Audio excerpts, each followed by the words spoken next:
Assalamu alaikum wa rahmatullahi wa barakatuh, mes chers frères et sœurs. Aujourd'hui, Inch'Allah, nous allons voir que les péchés affaiblissent le cœur. Mes chers frères et sœurs en islam, les péchés non seulement affaiblissent le cœur, mais les péchés sèment aussi leurs propres graines et donnent naissance à leurs semblables jusqu'à ce qu'il soit difficile aux serviteurs de s'en séparer et d'en sortir. Comme l'a dit un pieux prédécesseur, fait partie du châtiment de la mauvaise action qu'elle en amène une autre, et fait partie de la récompense de la bonne action qu'elle en appelle une autre. Lorsque le serviteur accomplit une bonne action, une autre à ses côtés dit « Accomplis-moi également ». S'il le fait, une troisième le demande et ainsi de suite. Ainsi, le profit se multiplie et les bonnes actions augmentent. Il en est de même pour les mauvaises actions. Jusqu'à ce que les bonnes et les mauvaises actions deviennent des qualités intrinsèques, des habitudes bien ancrées et des aptitudes permanentes. Ainsi, lorsque l'homme bienfaisant tarde à accomplir des actes d'obéissance, son âme est pleine de gêne. La terre, malgré son étendue, lui semble étroite. Il se sent comme un poisson hors de l'eau, et ce jusqu'à ce qu'il revienne à l'obéissance, et qu'ainsi son âme s'apaise et se réjouisse. De plus, lorsque le criminel laisse la transgression et se tourne vers l'obéissance, son âme est pleine de gêne, sa poitrine se serre, ses habitudes l'épuisent afin qu'il recommence, au point que beaucoup de pervers commettent des péchés sans y prendre aucun plaisir et sans besoin, mais uniquement pour ne pas souffrir d'un manque. Le serviteur ne cesse de se fatiguer dans l'obéissance, de s'y accoutumer, de l'aimer et de lui donner priorité, jusqu'à ce qu'Allah Azzawajal, de par sa miséricorde envers lui, ne lui envoie des anges qui l'y motivent, l'y incitent et le font lever de sa couche et ses assises pour l'accomplir. A l'inverse, il ne cesse de s'accoutumer aux péchés, de les aimer et leur donner priorité, jusqu'à ce qu'Allah Azzawajal ne lui envoie un démon qui l'y incite. Le premier a été renforcé par l'armée de l'obéissance qui est devenue son plus grand soutien, et le deuxième a été renforcé par l'armée du mal qui l'a alors soutenu en ce qu'il commettait. Une des conséquences qu'on peut craindre, mes chers frères et sœurs, le plus souvent pour le serviteur est que les péchés affaiblissent la volonté du cœur. La volonté de commettre des péchés se renforce alors que l'envie de se repentir diminue progressivement jusqu'à être totalement retirée du cœur.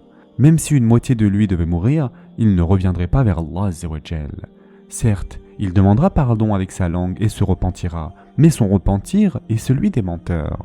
De plus, son cœur est profondément lié au péché et y persiste, résolu à recommencer dès qu'il lui sera possible. Cela compte parmi les pires maladies et les plus proches de la perdition. Mes chers frères et sœurs en islam, les péchés retirent du cœur sa répulsion pour eux. En effet, le cœur n'en ressent plus de répulsion pour le péché, au point de devenir une habitude. Il n'est plus gêné à l'idée que les autres puissent le voir et parler sur lui. Pour les grands pervers, c'est le summum de l'excitation. Certains vont même jusqu'à se vanter de leurs péchés. Ils les racontent à des gens qui ignorent complètement ce qu'il a fait et dit « Oh un tel, j'ai fait telle et telle chose ». Ce genre d'individu ne sera pas pardonné. Les voies et les portes du repentir lui seront également fermées, comme l'a dit le prophète sallallahu alayhi wa sallam. Toute ma communauté est épargnée, à l'exception de ceux qui s'exhibent. Fait partie de l'exhibition le fait qu'Allah ait protégé des yeux des gens le serviteur qui a péché dans la nuit et qui au matin se dévoile en disant « Oh un tel, j'ai fait ceci et cela ». Il se dévoile alors que son Seigneur l'avait caché. Et ce hadith a été rapporté par Bukhari et Muslim. Mes chers frères et sœurs en islam, les péchés sont une cause de mépris. En effet, le péché est une cause du mépris du Seigneur pour son serviteur et du fait qu'il chute à ses yeux. Al-Hassan al-Basri a dit « Ils sont devenus méprisables à ses yeux, ainsi ils lui ont désobéi. S'ils avaient été honorables à ses yeux, il les aurait protégés. » Et quand Allah Azzawajal décide d'avilir quelqu'un, personne ne peut l'honorer, comme Allah Azzawajal dit dans le Coran « Et quiconque Allah avilit n'a personne pour l'honorer, car Allah fait ce qu'il veut. » Surat Al-Hajj, verset 18. Même si en apparence les gens le respectent par intérêt ou par peur, il est dans leur cœur le plus vil et le plus méprisable qu'il soit. Le serviteur ne cesse de commettre des péchés jusqu'à les minimiser et les rendre insignifiants dans son cœur. Et c'est là le signe de la perdition. Plus un péché devient insignifiant aux yeux du serviteur, plus il devient grand aux yeux d'Allah Azzawajal. Et en effet, Ibn Mas'ud radiallahu anhu a dit « Le croyant voit ses péchés comme s'il se tenait au pied d'une montagne, craignant qu'elle ne tombe sur lui. Et le dépravé voit ses péchés comme une mouche qui se pose sur son nez et qu'il chasse en agitant la main. Ceci a été rapporté par Bukhari et Muslim. Mes chers frères et sœurs en islam, parlons aussi du malheur des péchés. Les gens et les animaux subissent le malheur de ces péchés, et c'est un fait qui est non négligeable. Non seulement il en pâtit, mais il en fait pâtir les autres en raison du malheur des péchés et de l'injustice. Abu Hurayra radiallahu anhu a dit « Une outarde, qui est une espèce d'oiseau au long cou, meurt dans son nid à cause des méfaits de l'homme injuste. » Et Mujahid a dit « Le bétail maudit les désobéissants parmi les fils d'Adam si l'année est difficile et sans pluie. » Et il dit « Cela est dû au malheur des péchés du fils d'Adam. » Ikrima radiallahu anhu a dit « Les animaux terrestres, les reptiles, jusqu'aux scorpions et hannetons disent « Les péchés des hommes nous ont privés de la pluie. » Subhanallah. Ils ne se contentent pas des mauvaises conséquences de ce péché, mais encourent également la malédiction des innocents. Mes chers frères et sœurs en islam, les péchés emmènent aussi l'humiliation. Et en effet, la désobéissance amène nécessairement cette humiliation. L'honneur, lui, est dans l'obéissance à Allah Azza wa Jal. Et en effet, Allah subhanahu wa ta'ala a dit « Quiconque veut la puissance, qu'il la cherche auprès d'Allah, car la puissance tout entière est à Allah. Vers lui monte la bonne parole, et il élève haut la bonne action. » Surat Fatir, verset 10. Autrement dit, il doit la rechercher dans l'obéissance à Allah Azza wa Jal, car il ne la trouvera que dans son obéissance. D'ailleurs, un pieux prédécesseur invoquait Allah Azza wa Jal en ces termes. « Ô Allah, honore-moi par ton obéissance et ne m'humilie point par ta désobéissance. » Quant à Al-Hassan al-Basri a dit qu'il avance au saut des sabots d'une mule ou du pas souple d'un cheval. L'humiliation du péché ne quitte jamais leur cœur. Ainsi Allah humilie celui qui lui désobéit. Et Abdullah ibn al-Mubarak a dit « J'ai constaté que les péchés tuent les cœurs, et la persistance peut amener l'humiliation. L'abandon des péchés donne vie au cœur, et il est meilleur pour ton âme de leur résister. Qui d'autre pervertit la religion si ce ne sont les rois, les mauvais savants et les prêtres ?» Mes chers frères et sœurs en islam, il est important de prendre en compte que les péchés altèrent la raison, car la raison a une lumière et la désobéissance éteint nécessairement cette lumière. Dénué de lumière, l'esprit est faible et diminué.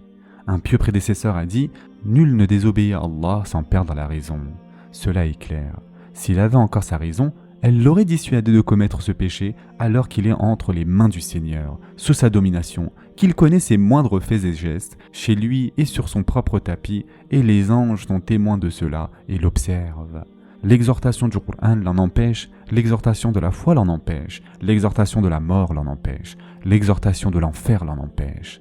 Et ce qu'il perd, à cause de son péché, comme bien de ce bas monde et de l'au-delà, est bien plus grand que la joie et le plaisir éphémère qu'il tire de son péché. Une personne sensée peut-elle négliger et mépriser tout cela, mes chers frères et sœurs? C'est vraiment une question sur laquelle il faudrait méditer.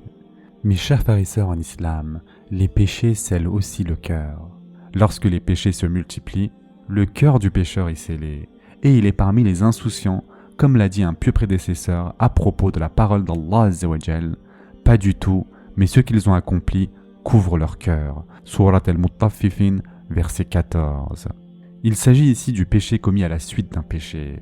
Et Al-Hassan a dit « Il s'agit du péché commis à la suite d'un péché jusqu'à l'aveuglement du cœur. » Un autre a dit « Lorsque leurs péchés et désobéissants se sont multipliés, ils ont cerné leur cœur. » Ceci car le cœur rouille en raison des péchés. S'il se multiplie, la rouille l'envahit jusqu'à être totalement couvert de rouille. Puis, le cœur est fermé, scellé, couvert d'un voile et d'une enveloppe. S'il en arrive là, après la guidée et la clairvoyance, il chute et se retrouve sans dessus-dessous. À ce moment, son ennemi s'empare de lui pour le mener où bon lui semble. Et enfin, pour terminer pour aujourd'hui, mes chers frères et sœurs en islam, les péchés amènent la malédiction. Les péchés font entrer le serviteur sous la malédiction du messager d'Allah, sallallahu alayhi wa sallam, qui a maudit certains actes, dont certains plus graves que d'autres, et donc plus à même de faire entrer celui qui les commet sous cette malédiction. Parmi ceux que le prophète sallallahu alayhi wa sallam a maudit, il y a celle qui tatoue et celle qui se fait tatouer.